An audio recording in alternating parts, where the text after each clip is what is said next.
애터미 회원 여러분 안녕하십니까? 오늘 제가 여러분들에게 말씀드리고 싶은 것은 양고기국과 식은밥 한 덩어리입니다. 크고 위대한 것이 중요한 것이 아니고 아주 작은 것, 아주 작은 단초가 중요하다. 중국 역사 5,000년 동안에 가장 혼란했던 시기가 이 춘추 전국시대 550년간입니다. 그런데 춘추시대라는 말이 공자가 지은 역사책 춘추라는 말에서 유래했듯이 전국시대라는 말은 한나라 시대 유향이라는 학자가 쓴 전국책이라는 책에서 유래한 말입니다. 그런데 오늘날 우리가 사는 이 시대는 춘추 전국시대보다 그 변화의 속도와 폭이 훨씬 큰 시대입니다. 춘추 전국시대의 전략가들과 책사들 그리고 경세가들이 어떤 생각을 하고 어떤 전략을 구사했는지를 보면은 오늘을 사는 우리에게도 아주 좋은 교훈이 됩니다. 전국책이라는 책은 왕의 이야기가 아닙니다.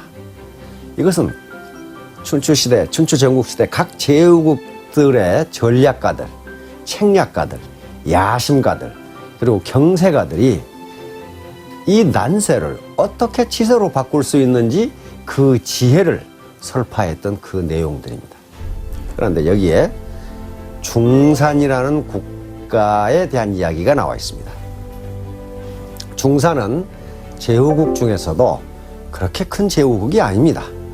이 중산국 왕이 어느 날 수도에 있는 대부들을 모아서 큰 잔치를 베풀게 됩니다. 그런데 잔치에 초대받은 대부 중에 사마작이라는 사람도 있었는데 양고기국을 끓여서 잔치를 하는데 양고기국을 분배하다 보니까 하필 사마작이라는 대부 앞에서 양고기 국물이 떨어지게 됩니다. 사마작이는 크게 화를 내게 됩니다. 다시 말하면 왕이 자기를 무시했다는 거예요. 그래서 그 분을 참지 못하고 이웃 강대국인 초나라에 가서 초나라 왕을 설득해 가지고 중산국을 침공하도록 해서 중산국이 멸망해 버립니다. 그러니까 양고기 국물 한 그릇 때문에 나라가 멸망해 버렸어요. 그런데 중산국 왕이 한참 도망가다 보니까 낯선 사나이 둘이 자기를 호위하고 따라오는 것을 보게 됩니다. 그래서 중산국 왕이 물었어요. 그대들은 누군가? 우리 아버님께서 굶어 죽기 직전에 왕께서 우리 아버지에게 식은밥 한 덩어리를 주셔가지고 그걸 먹고 죽지 않고 살아나셨습니다. 그래서 우리 아버님께서는 임종하실 때 만일 중산국 왕에게 일이 생기면 너희들은 목숨을 바쳐서 중산국 왕을 지켜라.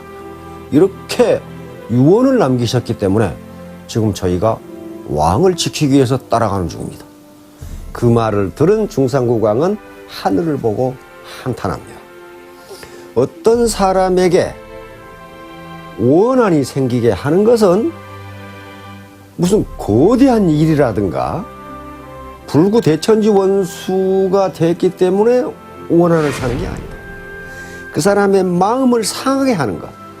그러나 이쪽 의도는 전혀 그 사람 마음을 상하게 할 의도가 없었는데도 상대방이 마음을 상하게 되면 원한을 사게 되고 그 원한이 예측할 수 없는 결과를 가져오게 되는 것이다. 유인 우주선이 올라간 것은 소련입니다. 구소련이죠. 보스토크 1호가 유리 가가린이라고 하는 젊은 장교를 싣고 대기권 밖으로 올라가는 게 인류 최초의 유인 우주선입니다. 그 기라성 같은 장교들을 제치고 어떻게 유리 가가린이라고 하는 젊은 장교가 인류 최초의 유인 우주 비행사로 선발이 됐을까? 그건 매우 심플합니다. 그 우주선을 설계했던 책임자 그리고 총 책임자가 이제 마지막으로 20명의 지원자들을 가려내고 직접 우주선에 타보게 합니다. 그 광경을 이 총 책임자는 유심히 보고 있었는데 그 중에 한 젊은이에게 시선이 꽂힙니다. 다른 장교들은 전부 신발을 신은 채로 우주선에 올라가는데 유리 가가린은 신발을 벗고 우주선에 올라가는 것이 목격됐어요. 그것을 본 우주선 총책임자는 저장교다라고 지목합니다. 다른 장교들은 신발에 흙이 묻은 채로 우주선에 올라가는데 유리 가가린은 우주선을 너무 아낀 나머지 신발을 벗고 양말만 신은 채로 우주선에 올라가는 것을 봤어요. 저장교야말로 책임자다라고 선발한 게 유리 가가린입니다. 차에 탈 때 또는 우주선에 탈 때 신발을 벗는 게 무슨 고난도 기술도 아니고 엄청나게 힘이 드는 것도 아닙니다. 단지 작은 태도예요. 즉 우주선을 얼마나 사랑하느냐. 여기에서 처칠은 말합니다. 당신의 작은 태도의 차이가 큰 결과의 차이를 가져온다.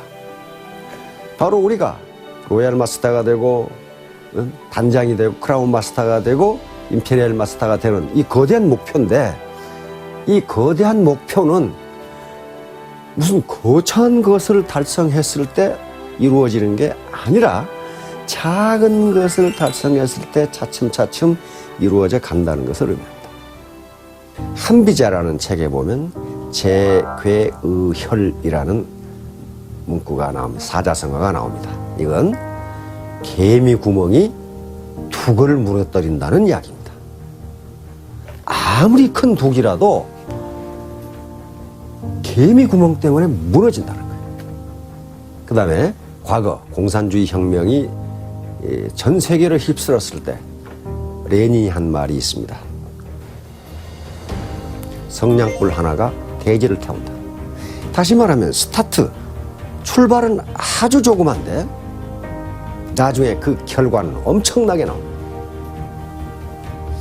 또 우리가 애터미에서 늘 이야기했던 나비 효과도 같은 맥락입니다. 나비 효과라는 것은 아마존, 저 열대우림, 아마존에서의 나비의 날개짓이 어떤 알 수 없는 순환 과정을 거쳐서 한 달 후에 텍사스에서 폭풍이 일어날지도 모른다는 이론입니다. 이건 기상학 이론인데요. 로렌츠 박사가 만들어낸 기상학 논문 속에 있는 이야기입니다. 다시 말하면 이 사회의 변화, 자연의 변화, 인간관계의 변화는 예측할 수가 없다는 거예요. 아주 작은 시초, 아주 작은 원인 때문에 나중에는 그 결과가 걷잡을 수 없이 커진다는 거예요. 이게 바로 양고기국 한 그릇과 식은밥 한 덩어리가 가져온 큰 결과를 가지고 우리가 이야기할 수 있습니다. 이제 2017년 새해가 밝았습니다. 새해는 간지로 정유년입니다.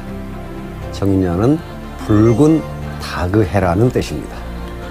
근데 일반적으로 붉은색은 이 불이 타오르는 것, 불이 활활 타오르는 것을 의미합니다.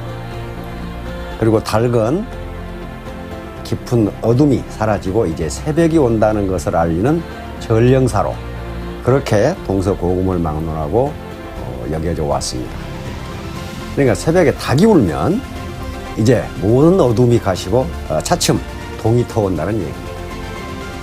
2017년 모든 회원 여러분, 깊은 어둠이 사라지고 깊은 어둠을 불에 태워버리고 밝은 아침이 밝아오기를 기원합니다. 애터미 회원 여러분, 2017년 새해 복 많이 받으시기 바랍니다. 감사합니다.